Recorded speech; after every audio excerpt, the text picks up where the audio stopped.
மத்தேயு எழுதின சுவிசேஷம், அதாவது நான் இந்த ஒரு மாசமும் மத்தேயு எழுதின சுவிசேஷத்துல தான் செய்தி கொடுக்கலான்னு யோசித்திருக்கிறேன்.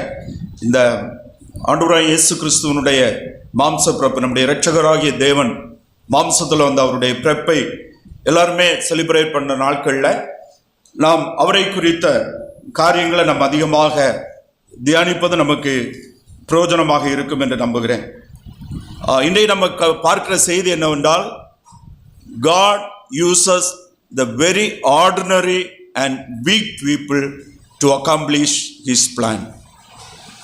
God uses the ordinary and weak people to accomplish His plan and purpose. தேவன் இந்த உலகத்தில் சாதாரணமான மிகவும் பலவீனமான மனிதர்களை தன்னுடைய திட்டங்களை நோக்கங்களை நிறைவேற்றுவதற்கு பயன்படுத்துகிறார் என்கிறத இன்றைக்கு நாம் இந்த பகுதியிலிருந்து சிந்திக்க முடியும்.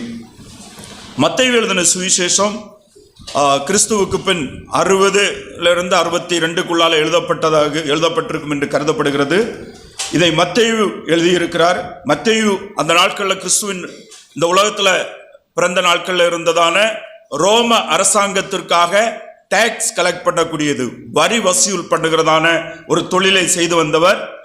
அவர் ஆண்டவராக இயேசு கிறிஸ்து தன்னை இரட்சகராக ஆண்டவராக அறிவித்து இந்த உலகத்தில் தன்னுடைய ஊழியத்தை ஆரம்பித்த போது அவர் கிறிஸ்துவினால் சீஷனாக அவர் அழைக்கப்பட்டு ஆண்டவராக இயேசு கிறிஸ்துவனுடைய ஒரு சீஷராக அவரை பின்பற்றின 12 பேரில் ஒருவராக இந்த மத்தேயு இருக்கிறத நம்ம பார்க்க முடியும்.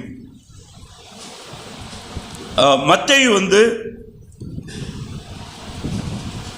எழுதப்படும் போது, மத்தேயு சுவிசேஷம் எழுதும் போது மத்தேயுடைய மைண்ட்ல யூதர்களை பார்த்து, யூத ஜனங்களை தன்னுடைய மனதில் வைத்து, இயேசு கிறிஸ்து அவர்களுக்கு அவருடைய முற்பிதாக்களால் வாக்குத்தத்தம் பண்ணப்பட்ட அல்லது அவருடைய முற்பிதாக்களின் தேவனாகிய கர்த்தராக அவர்கள் ஏகோவாக ஏற்றுக்கொண்ட தேவன் ஆபிரகாம், ஈசாக்கு, யாக்கோபு, தாவீதுக்கு வாக்குத்தத்தம் பண்ணின மெசாயா, இரட்சகராகிய தேவன் இயேசு கிறிஸ்து என்பதை எல்லா யூதர்களும் அறிய வேண்டும் என்கிற நோக்கத்தோடு அதை மைண்ட்ல வச்சு அவர் பரிசுத்த ஆவியானவர் இந்த சுவிசேஷத்தை எழுதும்படியாக அவரை வழிநடத்தினார் என்பதை நம்ம பார்க்க முடியும். ஆனபடினால மேசியானிக் லாங்குவேஜ் அப்படின்னு சொல்லுவாங்க. இரட்சகர் இயேசு கிறிஸ்து வாக்குத்தத்தம் பண்ணப்பட்ட இரட்சகராகிய தேவன் என்கிற அந்த அநேக நடைகள் அதில் இருக்கும். உதாரணமாக இயேசு கிறிஸ்து தாவீதின் குமாரன், ஆபிரகாமின் வித்து, இப்படிப்பட்ட அந்த வார்த்தைகள் மத்தேயு எழுதின சுவிசேஷத்தில் அதிகமாக இருக்கிறத நம்ம பார்க்க முடியும். மத்தேயு எழுதின சுவிசேஷத்தில் பழைய ஏற்பாட்டிலிருந்து 53 பகுதிகள் இங்க கோட் பண்ணப்பட்டிருக்கிறது.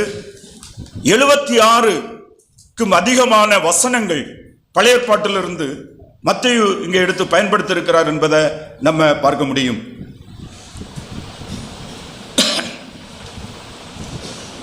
இந்த பகுதியில் மத்தேயு ஆண்டவராகிய இயேசு கிறிஸ்துவுடைய வம்ச வரலாறு சொல்லும்போது ஆபிரகாமிலிருந்து ஆரம்பிக்கிறார்.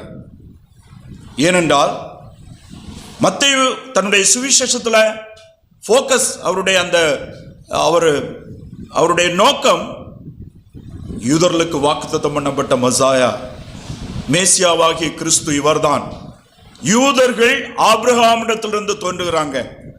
ஆபிரகாம், ஈசாக்கு, ஆபிரகாமோடு உடன்படிக்கை பண்ணின கர்த்தர் அவருடைய ஈசாக்கிடத்தில் உடன்படிக்கை பண்ணி, யாக்கோவிடத்தில் உடன்படிக்கை பண்ணி, அவருடைய யாக்கோனுடைய 12 பிள்ளைகள் 12 கோத்திரங்களாக யாக்கோபு இஸ்ரவேல் என்ற பெயரை கர்த்தர் அவருக்கு கொடுத்து அப்படி ராஜ்யமாக அவங்க எழும்பி வர்றாங்க. அப்படினால இயேசு கிறிஸ்துவுடைய வம்ச வரலாறையும் ஆபிரகாமில் இருந்து மத்தேயு ஆரம்பிக்கிறத பார்க்க முடியும். லூக்கா ஆண்டவராகிய இயேசு கிறிஸ்துவுடைய வம்ச வரலாறு எழுதும் போது ஆதாம்ல கொண்டு முடிப்பார். ஏனென்றால் லூக்கா எழுதப்பட்டதனுடைய நோக்கம் ஆண்டவராகிய இயேசு கிறிஸ்து மனிதகுமாரன் மனிதனாக வந்த தேவகுமாரனாகிய இரட்சகராகிய கிறிஸ்து என்று. அப்படினால அந்த வம்ச வரலாறுல பார்க்கும்போது ஆதாம்ல இருந்து முடிக்கிறத பார்க்க முடியும். அவர் கீழே இருந்து போய் ஆதாம்ல முடிக்கிறத நம்ம பார்க்க முடியும். இங்க நம்ம பார்க்கும்போது 1வது வசனத்துல ஆபிரகாமின் குமாரனாகிய தாவீதின் குமாரனாகிய இயேசு கிறிஸ்துவுடைய வரலாறு. நீங்க பாருங்க, ஆபிரகாமின் குமாரனாகிய தாவீதின் குமாரனாகிய இயேசு கிறிஸ்துவுடைய வரலாறு. ஆபிரகாம்ல தொடங்கி அடுத்து தாவீது. ஏன்னா இஸ்ரவேலருக்கு ஆண்டவர் உடன்படிக்கைகள் ஆபிரகாமில் இருந்து பண்ணின தேவன் திரும்ப தாவீது தேவனால் முன்குறிக்கப்பட்ட ராஜாவாக தாவீதனுடைய சிங்காசனம் நிலையானதாகவும் தாவீதனுடைய வம்சத்தில் கிறிஸ்து வருவார் என்பதும் தாவீதினிடத்துல இரட்சகரை குறித்த உடன்படிக்கையும் தீர்க்க தரிசனத்தையும் அதிகமாக சொல்லியிருக்கிறபடினால இங்க ஆபிரகாம் அடுத்து தாவீது குமாரன் என்று ஆண்டவராய் இயேசு கிறிஸ்து சொல்லப்படுகிறதான காரியத்தை நம்ம பார்க்க முடியும். இந்த வம்ச வரலாறுல பார்க்கும்போது ஆபிரகாம் ஈசாக்கை பெற்றான், ஈசாக்கு யாக்கோபை பெற்றான். ஆபிரகாம் ஈசாக்கை பெற்றானா? ஆபிரகாமுடைய மனைவியாகிய சாராள் தான் பெற்றாங்க. ஆனா ஆபிரகாம் அந்த ஆண்களுடைய பெயர், ஏனென்றால் அந்த வாரிசனுடைய சுதந்திரம் அந்த தகப்பனுடைய அந்த தலைமைத்துவத்தை வைத்துதான் அந்த சுதந்திரம் அவங்களுடைய அந்த அது கணக்கிடப்பட்டது.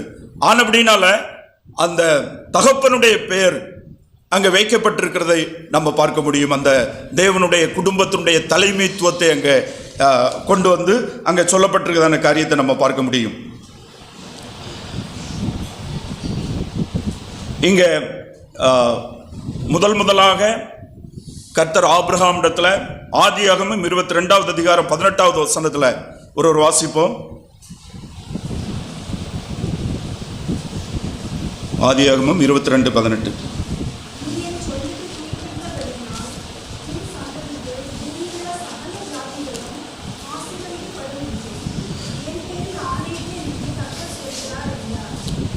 ஆபிரகாம் இடத்துல கர்த்தர் பேசும்போது, நீ என் வார்த்தைக்கு கீழ்ப்படிந்தபடியினால், நீ என் வார்த்தைக்கு கீழ்ப்படிந்தபடியினால் உன் சன்னதி உலகத்தில் உள்ள எல்லா சன்னதியை விடவும் ஆசீர்வதிக்கப்படும் என்று ஆபிரகாம் இடத்துல பேசினவர் இன்னும் பலமுறை ஆபிரகாம் இடத்துல பேசி ஆபிரகாமுடைய சன்னதியில் ஆண்டவராகிய இயேசு கிறிஸ்துவாகிய இரட்சகர் இந்த உலகத்தினுடைய பாவத்திற்கான மீட்பை கொண்டு வருகிறவர் ஆபிரகாமுடைய சன்னதியில் தோன்றுவார் என்று இன்னும் அநேக தீர்க்க தரிசன வசனங்களின் மூலமாக வெளிப்படுத்தி இருக்கிறத பார்க்க முடியும்.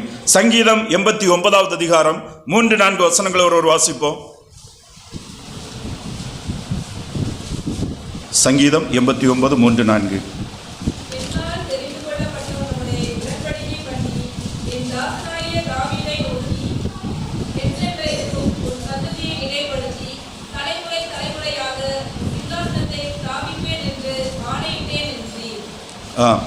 ரோமர் 1வது அதிகாரம் 3-4 வசனங்களை ஒரு வாசிப்போம்.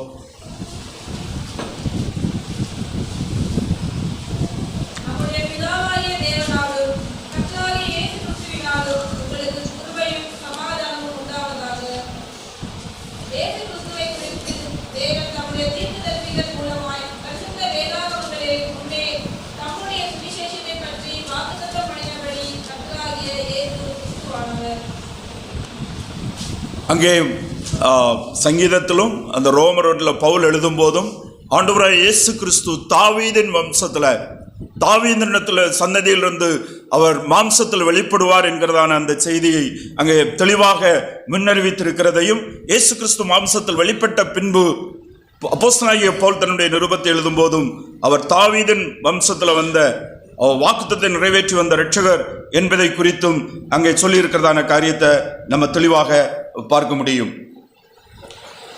இன்னும் தொடர்ச்சியை நம்ம பார்க்கும்போது நான் வாசித்த 16வது வசனங்களிலும் அநேக ஆண்களுடைய பெயர்களும் பெண்களுடைய பெயர்களும் அங்கே குறிக்கப்பட்டிருக்கிறது.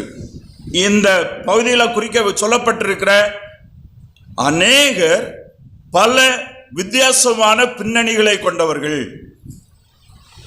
மிக மோசமான பின்னணிகளை கொண்டவங்க இருக்கிறாங்க. மிக சங்கடப்படக்கூடிய, மிக வருத்தப்படக்கூடிய வாழ்க்கை, நிர்பந்தமான வாழ்க்கைகள், நெருக்கமான வாழ்க்கைகளை கொண்ட நபர்கள் இந்த பகுதியில் வராங்க. மிக சாதாரண நபர்கள் இந்த பகுதியில் வராங்க.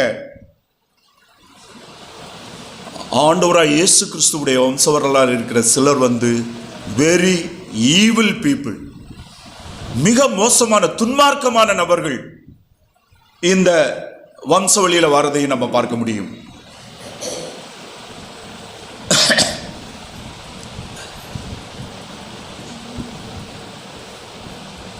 அதில் நம்ம பார்க்கும்போது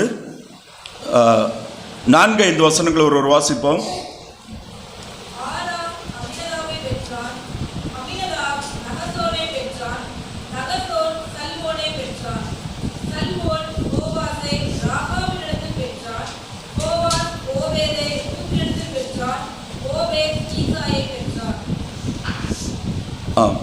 மூன்றாவது வசனத்தை ஒரு வாசிப்போம்.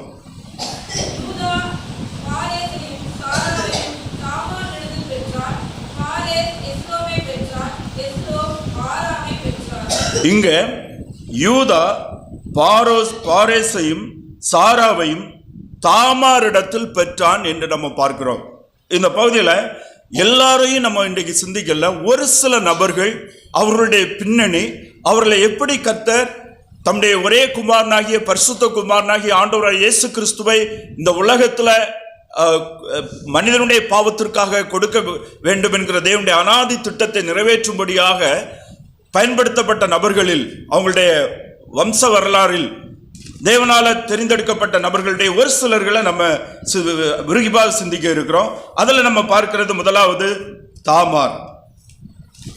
இந்த தாமார் யார் என்பதை நம்ம பார்க்கணும்னு சொன்னா, அவங்களுடைய பின்னணி வெரி சேட் ஸ்டோரி, மிக வருத்தப்படத்தக்க, கவலைப்படத்தக்க ஒரு பின்னணி இந்த தாமாருக்கு இருக்கிறத நம்ம பார்க்க முடியும். ஆதியாகமம்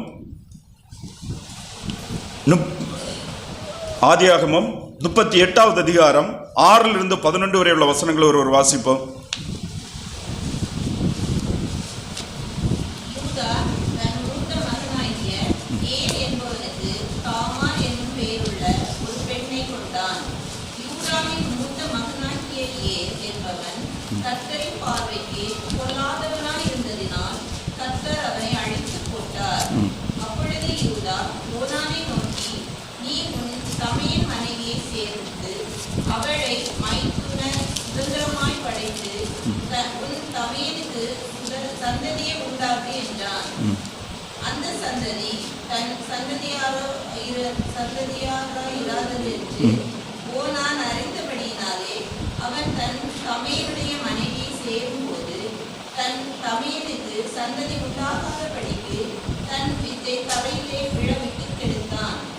அவன் செய்தது கர்த்தரின் பார்வைக்கு பொல்லாததாய் இருந்ததினால் அவனையும் அவர் அழித்து போட்டார்.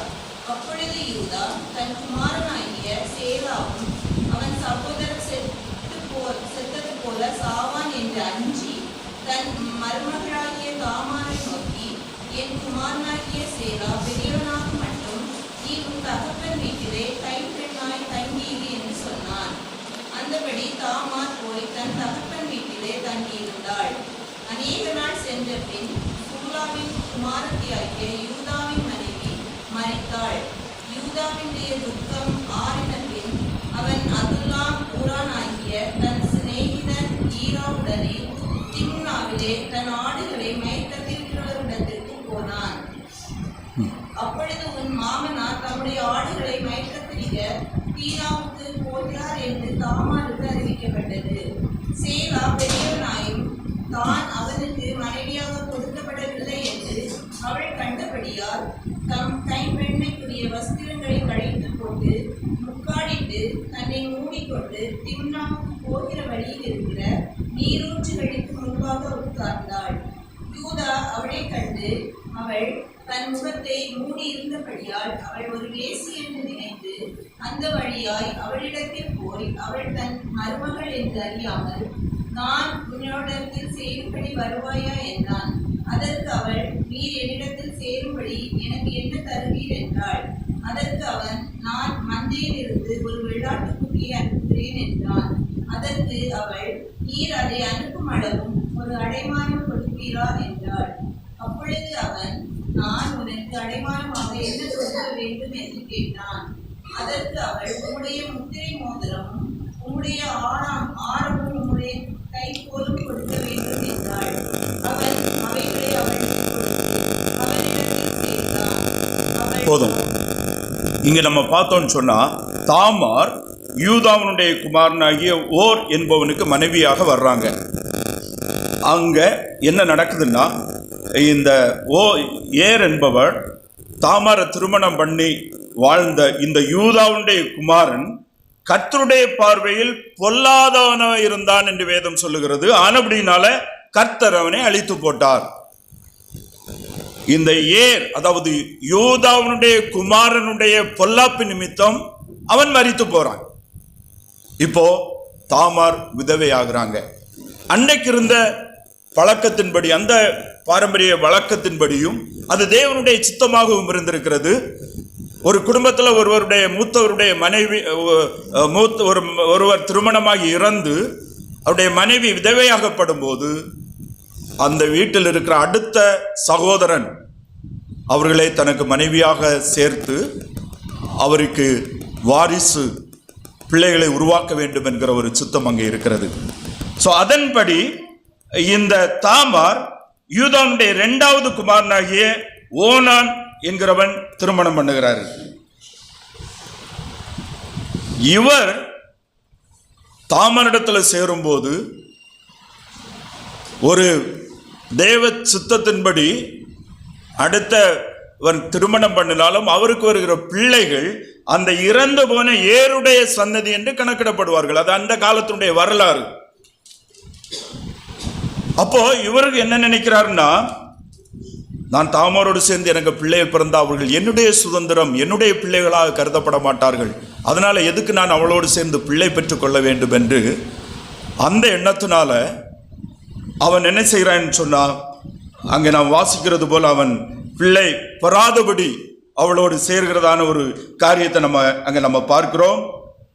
அது கர்த்தருடைய பார்வைக்கு பொல்லாதா இருந்தபடியினால அவன் அழிக்கப்படுகிறான். ஓனானும் இறந்து போகிறான் என்பதை நம்ம பார்க்கிறோம். தாமார் செய்த தப்பு என்ன? ஒரு தப்பு அவங்க பண்ணல. அந்த வழக்கத்தின்படி யூதாவுடைய 3வது மகன் அவர்களை என்ன செய்ய வேண்டும்? திருமணம் செய்ய வேண்டும். ஆனால் யூதா யோசிக்கிறாரு. 3வது மகனுடைய பேர் சேலா, அவனுக்கு திருமணம் பண்ணணும். இங்க பாருங்க, நம்ம எல்லாம் இயேசு கிறிஸ்துவுடைய பிறப்பை அறிவிக்கும் போது எப்படி பிறப்பை அறிவிப்போம்? யூத கோத்திரத்து சிங்கம், யூதருடைய ராஜா, அவர் எப்படி இருந்திருக்காருன்னு பாருங்க. அதாவது ஆண்டவரால் தெரிந்தெடுக்கப்பட்டவர், ஆண்டவருடைய நோக்கத்துக்கு உட்பட்டவர், நிறைய காரியங்கள் ஆண்டவருக்கு கீழ்ப்படிந்து கர்த்தரால் பயன்படுத்தப்பட்டவர். மாம்சத்தில் சில சூழ்நிலைகள் வரும்போது நம்ம போல தான் அவர் யோசித்திருக்கிறார். அன்னைக்கு இன்னும் காலங்களுடைய பின்னணிகளை பார்த்தா நம்ம இப்போ சொல்லுவாங்க, பொதுவாக இப்போ காலம் கெட்டு போயிட்டு. ஆனால் காலம் கெட்டது இன்னைக்கு இல்லை. மனுஷன் என்னைக்கு பாவத்தில் இருந்து மனுஷன் என்னைக்கு ஆண்டவரை விட்டு பிரிஞ்சு பாவமாக்கப்பட்டவனோ அந்த காலத்திலேருந்தே காலம் எப்படி தான் இருக்குது? கெட்டு போய் தான் இருக்குது. பாவம் மனிதனுக்குள் வந்ததிலிருந்து மனுஷனுடைய இருதயம் கேடானது, மனுஷனுடைய எண்ணங்கள் கொடூரமானது, தீய எண்ணங்கள் வந்தது. ஆண்டவரை அறிந்தவர்களும் தெய்வ பக்தி உள்ளவர்களும் கர்த்தர்கென்று சில காரியங்களை உண்மையாக செய்து நடப்பித்தவர்களும் அநேக தவறான காரியங்களை, பொல்லாப்பான காரியங்களை, தீமைகளை நடப்பித்திருக்கிறார்கள் என்பதை வேதம் நமக்கு தெளிவாக சொல்லுகிறத பார்க்க முடியும். இதை சிந்திக்கும் போது ஒன்று நம்ம யோசிக்கணும். எங்கிடத்தில் சொல்லி இருக்கிறாங்க, நீங்கள் எல்லாம் பைபிள் ஆண்டோடைய வார்த்தை பரிசுத்த வேதாகமம்னு சொல்லிடுறீங்க, அதை வாசித்தாச்சுன்னு சொன்னால் கொள்ளை, கொலை, வேசித்தனம் இது எல்லாமே தான் பைபிளில் இருக்குது அப்படின்னு சொல்லியிருக்கிறாங்க. பரிசுத்த வேதாகமம். ஆனால் அதை வாசித்தா கொலை, கொள்ளை, ஏமாற்று, வஞ்சனை, விபச்சாரம், வேசித்தனம் எல்லாம் இருக்கு அப்படின்னு சொல்லிட்டு. உண்மைதான். ஏனென்றால் பரிசுத்த வேதாகமம் அநேக மனிதர்களுடைய வாழ்க்கையை வெளிப்படையாக எடுத்து வைக்கிறது. பரிசுத்த வேதாகமத்தில் மனிதனை வெளிப்படையாக எடுத்து வைத்தது போல வேற எந்த புஸ்தகத்திலும் எதிலையுமே பார்க்க முடியாது. தாவீதனுடைய வாழ்க்கையை பரிசுத்த வேதாகமத்தில் இல்லாம இனி ஒரு இடத்துல எழுதியிருந்தால் தாவீதை போல நல்ல மனுஷன் வேற உலகத்திலே இல்லைன்னு எழுதுவாங்க. ஏன்னா தாவீதை குறித்து ஆண்டவர் என்ன சொன்னார்? இருதயத்திற்கு ஏற்றவன் அப்படின்னு சொன்னார்.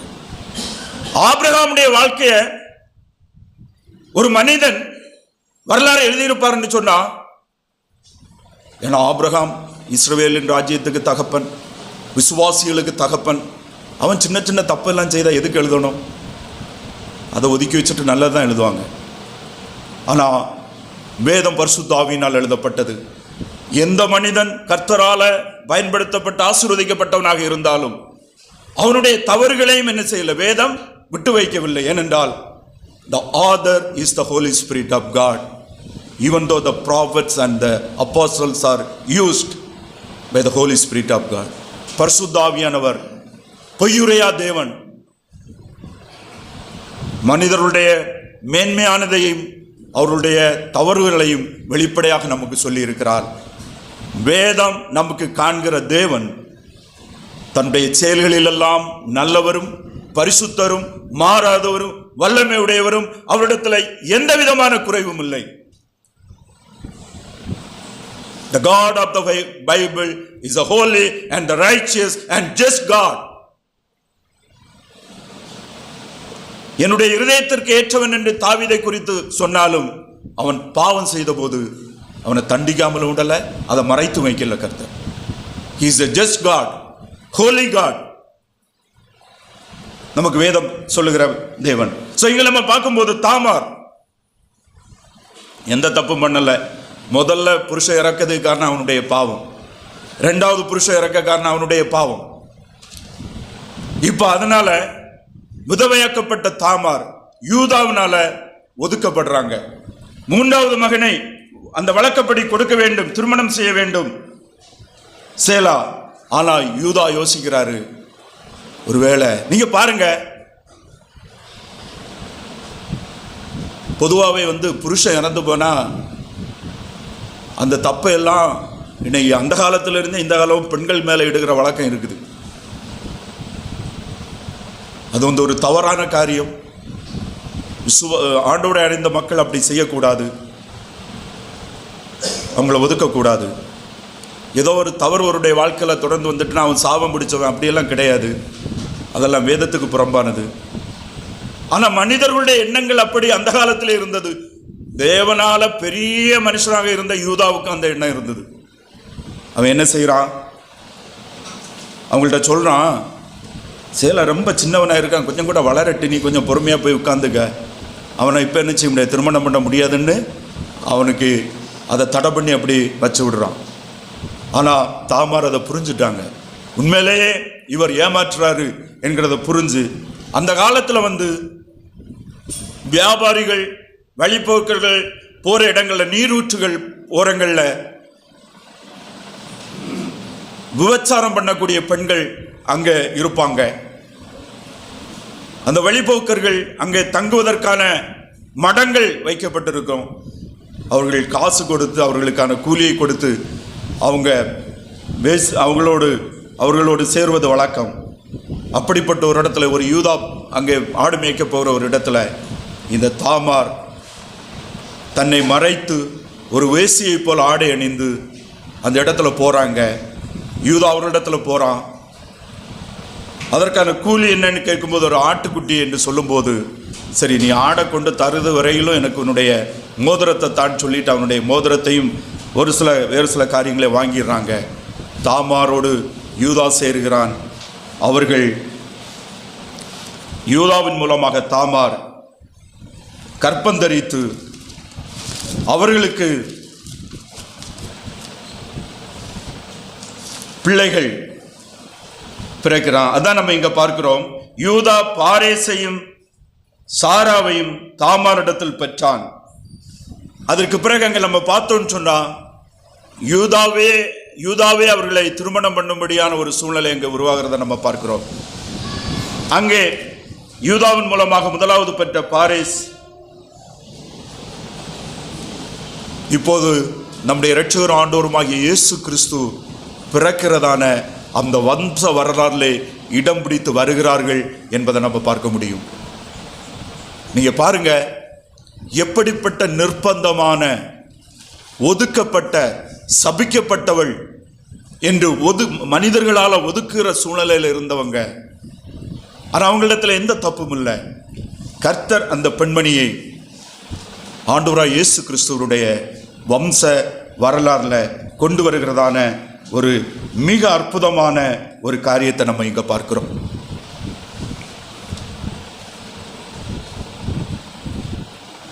ஆண்டவர் எவ்வளவு ஞானமுள்ள தேவன், எல்லாவற்றையும் அறிகிறவர்.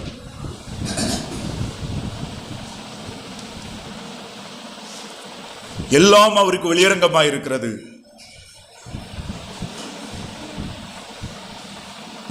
நமக்கு நீதி, நமக்கு நியாயம் கர்த்தரிடத்திலிருந்து கிடைக்கும், நாம் அவரை பற்றி கொள்ளும் போது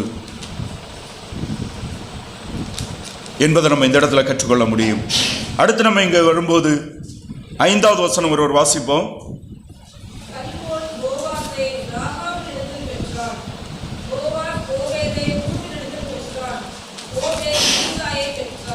இங்க நம்ம பார்க்கும்போது சால்மோன் போவாசை ராகாப்பினிடத்தில் பெற்றான், போவாஸ் ஓபேத்தை ரூத்தினிடத்தில் பெற்றான், ஓபேத் ஈசாயை பெற்றான். ஒவ்வொரு நபர்கள் இங்க வரும்போது அவங்களுடைய பின்னணிகளை போய் பார்த்து பார்க்கும்போது அற்புதமான பின்னணிகள். இந்த ராகாப் வேதத்தில் அவங்கள பற்றி சொல்லப்பட்ட இடத்துல எல்லாம் அவங்களுக்கு கொடுத்தது எப்படி தான் அவங்களை அழைக்குது, ராகாப் என்னும் வேசி. புதிய ஏற்பாட்டில் அவங்களுடைய விசுவாசத்தை பாராட்டும் போது கூட எபிரேயர் 11வது அதிகாரத்திலையும் ராகாப் என்னும் வேசி. யாக்கோபு ராகாபை பாராட்டி அவங்களுடைய நற்கிரியை பாராட்டின போது கூட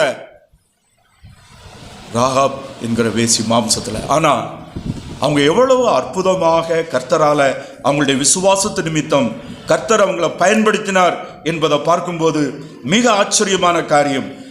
சால்மோன் என்கிற நபர் ராகாப்பை திருமணம் பண்ணி இருக்கிறார். இந்த சால்மோன் எரிகோ பட்டணத்தை வேவு பார்க்கும்படியாக யோசுவாவால் அனுப்பப்பட்ட 2 வேவுகாரர்கள் எரிகோ பட்டண வாசல்ல இருந்த ராகாப்புடைய வீட்டில் பிரவேசித்தார்கள். ராகாப் அவர்கள் இஸ்ரவேலிலிருந்து வந்த வேவு பார்க்க வந்தவர்கள் என்று அவள் அறிந்தபோது அவர்களை யோசுவா 2வது அதிகாரத்தில் நம்ம இதை வாசிக்க முடியும். அவர்களை 2 பேரையும் என்ன செய்கிறாள் என்றால், இஸ்ரவேலின் வேவுகாரர்கள் எரிகோ பட்டணத்துக்குள்ளால் நுழைந்தார்கள் என்பதை எரிகோவின் ராஜா கேள்விப்பட்ட போது அவர்களை பிடிக்கும்படியாக தன்னுடைய படையை எங்கு அனுப்புகிறான். அந்த 2 வேவுகாரர்களையும் ராகாப் என்கிற வேசி தன்னுடைய வீட்டின் மேலே கொண்டு மறைத்து வைத்து பாதுகாக்கிறாங்க. அப்படி பாதுகாத்து அவர்களை தேடி வந்தவர்கள் கடந்து சென்ற போது ராகாப் அந்த வேவுகாரிடத்தில் பேசுகிறாங்க. இஸ்ரவேலின் தேவன் மேல் தன்னுடைய விசுவாசத்தை வெளிப்படுத்துகிறாங்க. இஸ்ரவேலின் தேவனே மெய்யான தேவன், எங்களுடைய இருதயங்கள் எல்லாம் கரைந்து போயிற்று, தேவன் எரிகோவை இஸ்ரவேலுக்கு ஒப்பு கொடுத்தார் என்பதை நான் அறிவேன் என்று சொல்றாங்க. சொல்லி நீங்கள் வந்து எரிகோ பட்டணத்தை பிடிக்கும் போது என்னை காப்பாற்ற வேண்டும் என்று சொல்றாங்க. என்னை, என் குடும்பத்தை அவர்கள் வாக்கு கொடுக்கிறாங்க, நிச்சயமாக காப்பாற்றுவோம். இந்த சிவப்பு நூலை நீ உன்னுடைய ஜன்னலிலே கட்டிக்கொள், நாங்கள் இந்த எரிகோ பட்டணத்தை அழிக்கும் போது இந்த சிவப்பு நூல் கட்டப்பட்டிருக்கிற வீடு பாதுகாக்கப்படும், அதில் இருக்கிற ஜனங்களும் பாதுகாக்கப்படுவார்கள் என்று அந்த ராகாப்புக்கு வாக்கு கொடுத்தார்கள். அந்த வேவுகாரர்களில் ஒருவன் தான் சால்மான் என்றும், அந்த சால்மான் ராகாப்பை திருமணம் பண்ணினான் என்றும், அந்த ராகாப்பின் மூலமாக சால்மான் மூலமாக ராகாப்புக்கு பிறந்த மகன் தான் யாரு, போவாஸ். இன்னும் வேத வரலாற்று பின்னணிகள் விதமாக சொல்லுகிறது. ராகாப் அவனுடைய குடும்பமும் காப்பாற்றப்பட்ட பின்பு இந்த சால்மான் ராகாப்பை திருமணம் பண்ணுகிறார். இஸ்ரவேல் ஜனங்களோடு ஒன்றிணைகிறார், அவரோடு வாழுகிறார். இந்த சால்மானுடைய விசுவாசம் இஸ்ரவேல் ஜனங்களிடத்துல ராகாப் சால்மானுடைய குடும்பம் நற்சாட்சி பெறுகிறது. இன்னும் எல்லாவற்றுக்கும் மேலாக யோசுவாவோடு ஒரு பெரிய விசுவாச வீரனாக கானானுக்குள் பிரவேசித்த தேவ மனுஷனாகிய காலேப் யோசுவா இஸ்ரவேல் கானான் தேசத்தை பிடித்து தன்னுடைய எல்லாருக்கும் பங்கிட்டு கொடுக்கும்போது காலேப் என்ன கேட்டான்? யோசுவாவிடத்துல என்ன கேட்டாரு? காலேப் கேட்டாரு, இந்த மலை பிரதேசத்தை எனக்கு தாரும். அவர் சொன்னாரு, இப்போது எனக்கு 85 வயது, ஆனாலும் நான் இப்போது பலனா இருக்கிறேன். யோசுவாவின் புஸ்தகம் 14வது அதிகாரத்தில் எடுத்து பார்த்தா தெரியும், வாசித்து பார்த்தா அந்த வரலாறு இருக்குது. நானும் பலனா இருக்கிறேன், எனக்கு இந்த மலை பிரதேசத்தை தாரும், நான் இதை பண்படுத்துவேன், செழிப்பானதாக மாற்றுவேன், என் தேவன் என்னோடு கூட இருக்கிறார். பொதுவாகவே மக்கள் கடினமான காரியங்களை விரும்ப மாட்டாங்க. காலேப்புடைய விசுவாசம் கடினமானவைகளை எனக்கு தான், சமவெளியான நல்ல, ஒருவேளை காலேப் நினைச்சிருப்பாரு யோசுவா என்ன நம்ம 2 பேரும் ரொம்ப ஃப்ரெண்ட்ஸாக இருந்திருப்பாங்க. 2 பேருமே தெய்வ ஆண்டவருக்கு உண்மை உள்ளவங்களாக இருந்தவங்க, எரிகோ கானான் தேசத்தை குறித்து நற்செய்தி கொண்டு வந்தவங்க. அப்போது அவர் நினைப்பார், காலேப்புக்கு வயசாகி போச்சு, காலேப்பு நல்ல மனுஷன், கர்த்தருக்கு உண்மை உள்ளவனாக இருந்தான், அதனால் காலேப்புக்கு நல்ல இடத்த கஷ்டப்படுத்தக்கூடாதுன்னு நினச்சிருப்பார். நினச்சி எனக்கு ஒருவேளை நல்ல ஆற்றங்கரையிலையும் குளத்தங்கரையிலையும் கொஞ்சம் இடத்த நீ வச்சுக்காப்பா, மடை திறந்த உடனே தண்ணி வரும், நீ ஈஸியாக வாழ்ந்து நினச்சிடக்கூடாதுன்னு சொல்லிட்டு கரடுமுடனான கடுமையான மலை தேசத்தை யோசுவாவிடத்தில் கேட்டு வாங்குவார். அந்த காலேப் சால்மானையும் ராகாப்பையும் அடாப்ட் பண்ணார் என்றும், அந்த காலேப்பு பெற்ற மலை தேசம் இந்த சால்மானுக்கு சுதந்திரமாக கிடைத்ததென்றும் நாம் ரூத்தின் புஸ்தகத்தில் ரூத் வயல்வெளியில போய் போவாசனுடைய பயிரிட்டு அங்கு செழிப்பான நிலங்களை கோதுமை பிரவேசித்த இடம் காலேப்பு பெற்றுக்கொண்ட அந்த மலை பிரதேசம் என்றும் வேத வரலாறு சொல்லுகிறத நாம் பார்க்க முடியும்.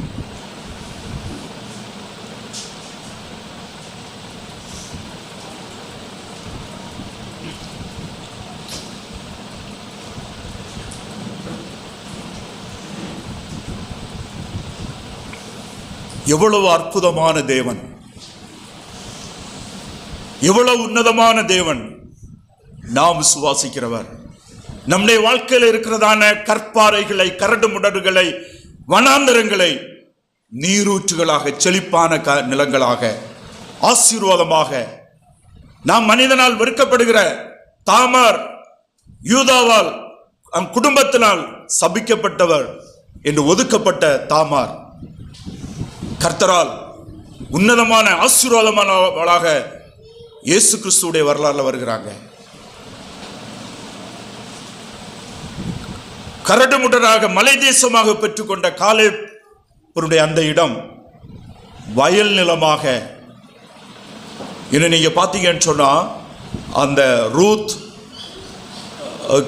போவாஸ் பயிரிட்ட அந்த நிலங்களில் விளைகிற கோதுமை மிகவும் பிரசித்தி பெற்ற உயர்ந்த வகை செழிப்பான கோதுமை அங்கே பயிரிடப்பட்டது என்று காணப்படுகிறது.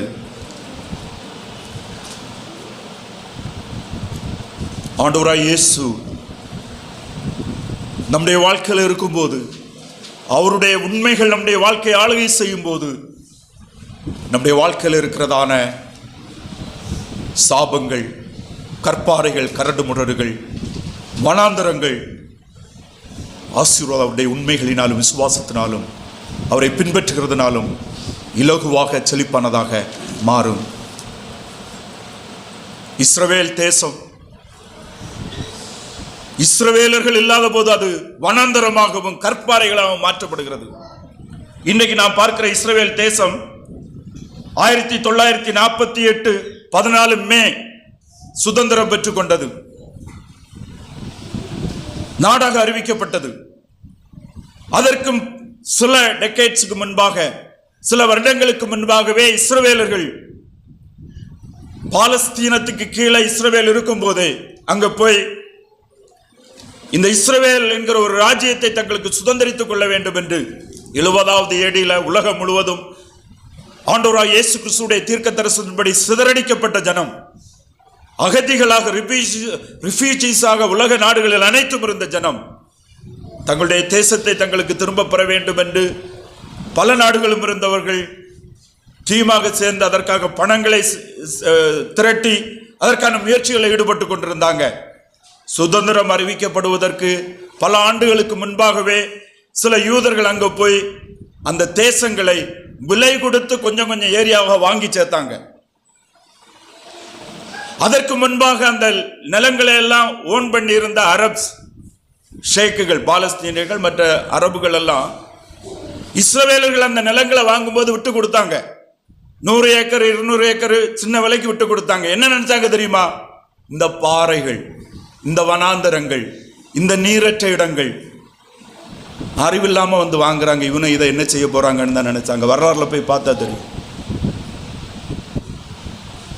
நிறைய இடங்களை விலை கொடுத்து ஆயிரக்கணக்கான ஏரியாக்களை எல்லாம் வாங்கி வாங்கி சேர்த்து தான் பிறகு கடைசியில் அரசியல் ரீதியாகவும் இன்ஃப்ளூயன்ஸ் பண்ணி கடைசியாக அவங்க அந்த 48ல் அந்த ராஜ்யம் கிடைத்தது.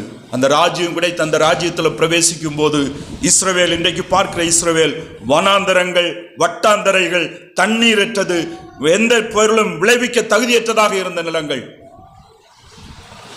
இன்றைக்கு இஸ்ரவேல் எப்படி இருக்குது? உலகமே ஆச்சரியப்படக்கூடிய விவசாயம், உலகமே ஆச்சரியப்படக்கூடிய டெக்னாலஜி, உலகமே வியந்து பார்த்துட்டு இருக்குது. கடல் நீரை மலை மேல அடிச்சு அந்த உப்பு தண்ணியை இலகுவாக்கி கடல் நீரை தண்ணீராக நல்ல நீராக வற்றுகிற அந்த டெக்னாலஜியை வச்சு பல இதுகளை வைத்து விவசாயம் செய்தாங்க. இன்றைக்கு உலகத்திலேயே குறைந்த நீரில் அதிக விளைச்சல் பண்ணக்கூடிய தேசம் இஸ்ரேல். தேவன் அவ்வளவு ஆச்சரியமானவர். அவர் நேற்றும் இன்றும் என்றும் மாறாதவர். அற்புதமான ஆச்சரியமான காரியங்கள் தேவனுடைய ஆளுகையில இருக்கிறது. தேவன் அமிதமாக ஒவ்வொரு நடத்தி வருகிறத நம்ம பார்க்க முடியும். தாமாருடைய வாழ்க்கையில, ரூத்தினுடைய வாழ்க்கையில இழப்பு, வேதனை, இன்னும் கடுமையான வெறுப்பு, சமூகத்தினால தள்ளப்பட்ட நிலைமைகள்.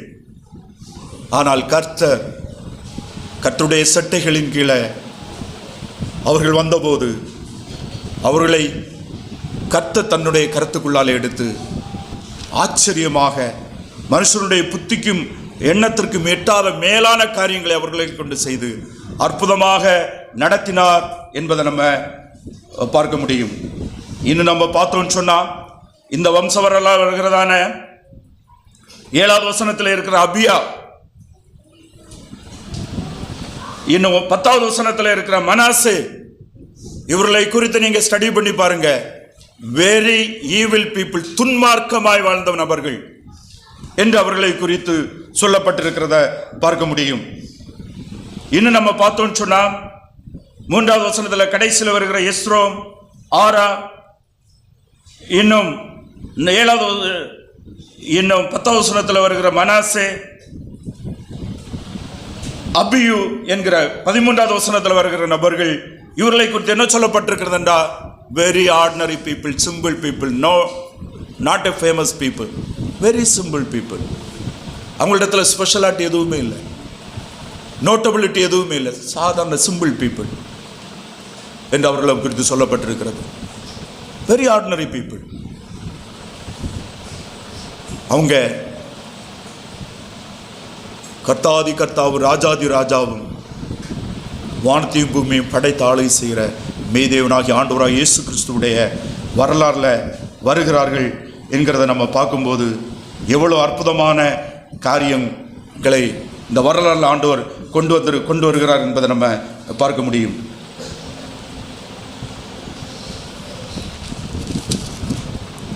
இந்த பகுதியில் வருகிற ஒவ்வொரு நபர்களுடைய வாழ்க்கையும் நெருக்கங்களும் இக்கட்டுகளும் சோதனைகளும் நிறைந்தது. ஆனால் கர்த்தர் அவர்களை மிக ஆச்சரியமான அற்புதமான நபர்களாக மாற்றினார் என்பதை நம்ம பார்க்க முடியும். அருமையானவர்களே, கிறிஸ்து இயேசுவில் விசுவாசமாக இருக்கிற நாம், அவருடைய பிள்ளைகளாக தெரிந்தெடுக்கப்பட்டிருக்கிற நாம், நம்முடைய வாழ்க்கையில் அநேக காரியங்கள் விரும்பப்படத்தக்கது, தவறுகள், பாவங்கள், இயலாமைகள், மனுஷரால் வெறுக்கப்படுகிற பின்னணிகள், இன்றைய உலகத்தில் மனுஷன் ஏதாவது ஒரு விதத்தில் மற்றவர்களை இழிவாக பார்க்கக்கூடிய செயல்களை செய்ய வேண்டும் என்று தான் பார்ப்பான். ஏதாவது ஒன்றை வைத்து, இயலாமைகளை வைத்து, பாவங்களை வைத்து, தவறுகளை வைத்து, வறுமைகளை வைத்து, இல்லாமைகளை வைத்து, பலவீனங்களை வைத்து எப்படிடா மற்றவங்களை இன்சல்ட் பண்ணலாம், குறைவா பார்க்கலாம் என்கிறது தான் மனிதனுடைய பார்வை.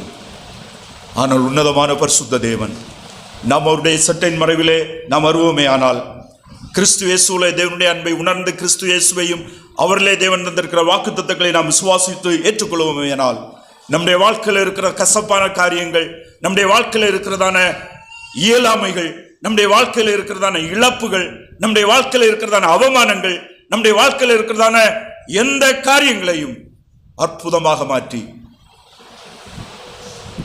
நாம் நினைக்கிறதற்கும் எண்ணுகிறதற்கும் அதிகமாக நமக்குள் கிரியை செய்கிற அவருடைய வல்லமையின்படி நம்மை அற்புதமாக நடத்துவார் என்பதில் எந்த சந்தேகமும் இல்லை. நாம் கிறிஸ்து இயேசுவிலே காண்கிறவர் வானத்தையும் பூமியையும் வார்த்தையினால் படைத்து இன்றும் ஆளுகை செய்கிற மெய் தேவன். அவருடைய வார்த்தைகள் ஒரு ஒரு உறுப்பு கூட, ஒரு எழுத்தின் உறுப்பு கூட ஒளிந்து போவதில்லை. அவைகள் அப்படியே நிறைவேற்றிக் கொண்டிருக்கிறது. நாம் ஒருவேளை இஸ்ரவேலை கர்த்தர் ஆசீர்வதிக்கிறார் என்று சொல்லும் போது இஸ்ரவேல்கள் நல்லவர்களா? அவர்கள் செய்கிறதெல்லாம் நியாயமா? நோ. ஆனால் தேவன் தன்னுடைய வார்த்தையை நிறைவேற்றுகிறார். தேவன் தன்னுடைய நோக்கங்களை நிறைவேற்றுகிறார். தேவன் தன்னுடைய திட்டங்களை நிறைவேற்றுகிறார். அவர் வழியாக தன்னுடைய தீர்க்க தரிசனங்களை, உண்மைகளை நிறைவேற்றுகிறார். அந்த தேவனை நாம் நம்முடைய ஆண்டவராக, இரட்சகராக நாம் கொண்டிருக்கிறோம். எவ்வளோ அற்புதமான காரியம் இயேசு கிறிஸ்துவிலே நாம் தேவனுடைய பிள்ளைகளாக இருப்பது. எவ்வளோ ஆச்சரியமான காரியம் இயேசு கிறிஸ்துவிலே தேவனுடைய வாக்குத்தத்தங்கள், வார்த்தைகளை நமக்கு சொந்தமாக இருப்பது. எவ்வளோ ஆச்சரியமான காரியம் என்பது நம்முடைய கண்களுக்கும் புத்திக்கும் எட்டாதது. நாம் யாவரும் கண்களை முழங்கால் முடிந்த அளவு நம்மை தாழ்த்தி கர்த்தருக்கு முன்பாக நம்முடைய வாழ்க்கையில் இழந்து போனேன் நினைப்பதற்கு ஒன்றுமே இல்லை. நம்முடைய வாழ்க்கையில் அவமானம் என்று நினைப்பதற்கு ஒன்றுமில்லை.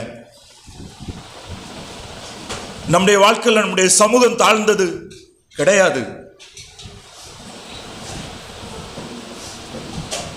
நீங்கள் கர்த்தரை உடையவர்களாக, கிறிஸ்துவை உடையவர்களாக, கிறிஸ்துவுக்குள் தேவனுடைய பிள்ளைகளாக இருப்போமே ஆனால் இல்லாமை என்றோ முடியாது என்றதோ ஒன்றுமில்லை.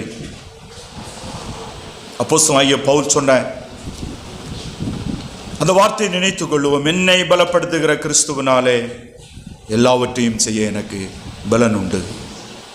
நேற்றும் இன்றும் என்று மாறாதவராய் நம்மளே வாசம் பண்ணுகிற பரிசுத்த ஆவியானவர் நம்மை கொண்டு தேவன் நம்மளே மகிமைப்படும்படியான மேலான வல்லமையான காரியங்களை செய்வார் என்று விசுவாசிப்போம். நம்முடைய வாழ்க்கையை மாற்றி வறட்சியை நீரூற்றுகளாக, அவமானங்களை மேன்மையாக, கற்பாறைகளை நீர் தடாலங்களாக, வறட்சியை செழிப்பாக மாற்றுகிற கர்த்தர் நம்முடைய தேவன்.